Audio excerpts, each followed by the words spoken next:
नमस्कार, जनसंकल्प न्यूज में आपका स्वागत है। आइए रुख करते हैं आज की खबरों की ओर। प्राइमरी पाठशाला बना नीलामी का अड्डा, बच्चों की शिक्षा की जगह हो रही मछली की बोली, रविवार को भी खुला स्कूल। उन्नाव 5 अक्टूबर 2025। शिक्षा का मंदिर कहलाने वाली प्राइमरी पाठशालाएं बच्चों के भविष्य को संवारने का आधार होती हैं, लेकिन उत्तर प्रदेश के उन्नाव जिले के ग्राम नगवा में एक प्राइमरी स्कूल ने शिक्षा के मंदिर की गरिमा को तार-तार कर दिया है। ब्लॉक सिकंदरपुर सिरोशी के थाना माखी क्षेत्र में स्थित इस स्कूल में रविवार के दिन भी ताला नहीं लगता, लेकिन यह बच्चों की पढ़ाई के लिए नहीं, बल्कि भदनी नदी में मछली पकड़ने के अधिकारों की नीलामी के लिए खुला रहता है। यह न केवल शिक्षा व्यवस्था पर सवाल उठाता है, बल्कि स्थानीय प्रशासन की लापरवाही और कुछ व्यक्तियों की मनमानी को भी उजागर करता है। जनसंकल्प न्यूज की टीम ने 5 अक्टूबर 2025 को इस घटना को स्वयं देखा और स्थानीय लोगों से बातचीत कर इस घोटाले की परतें खोली। ग्राम नगवा एक छोटा सा गांव है, जहां की आबादी मुख्य रूप से कृषि और मछली पालन पर निर्भर है। गांव से होकर गुजरने वाली भदनी नदी स्थानीय लोगों के लिए जीवन रेखा है। यह नदी भदनी, गड़ी, परमाणी, अल्मोड़ा और नगवा जैसे कई गांवों से होकर गुजरती है और अंततः गंगा में मिल जाती है। नदी में मछलियां प्रचुर मात्रा में पाई जाती हैं, जो ग्रामीणों के लिए आय का एक महत्वपूर्ण स्रोत हैं। लेकिन पिछले 5 वर्षों से इस नदी के मछली पकड़ने के अधिकारों की नीलामी एक व्यक्ति, संजय, द्वारा की जा रही है।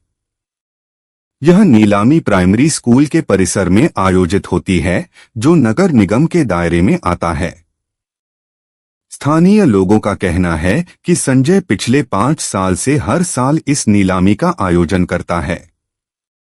नीलामी की बोली 10,000 रुपए से शुरू होकर 1 लाख रुपए तक पहुंचती है।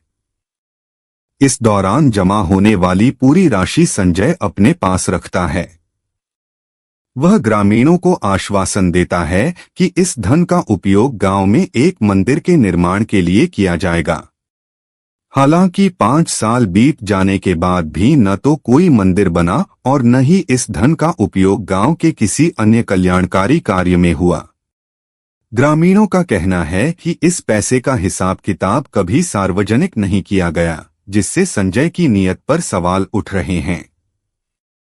5 अक्टूबर 2025 को जब जनसंकल्प न्यूज की टीम ग्राम नगवा पहुंची, तो उन्होंने प्राइमरी स्कूल के परिसर में नीलामी की गतिविधि को अपनी आंखों से देखा।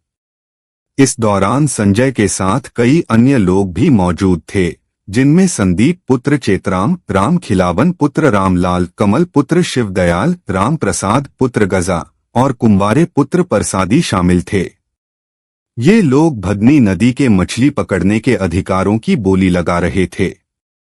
स्कूल का परिसर, जो बच्चों की पढ़ाई और उनके भविष्य को संवारने का स्थान होना चाहिए, वहां इस तरह की व्यावसायिक गतिविधि देखकर स्थानीय लोग भी आक्रोशित हैं। यह घटना कई गंभीर सवाल खड़े करती है। पहला, प्राइमरी स्कूल जैसे शैक्षिक संस्थान का दुरुपयोग इस तरह की गतिविधियों के लिए क्यों हो रहा है?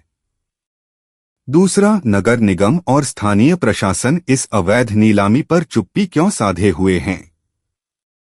तीसरा, नीलामी से प्राप्त धन का कोई हिसाब किताब क्यों नहीं है? ग्रामीणों का कहना है कि यह गतिविधि न केवल स्कूल की पवित्रता को ठेस पहुंचाती है, बल्कि बच्चों के भविष्य को भी खतरे में डालती है।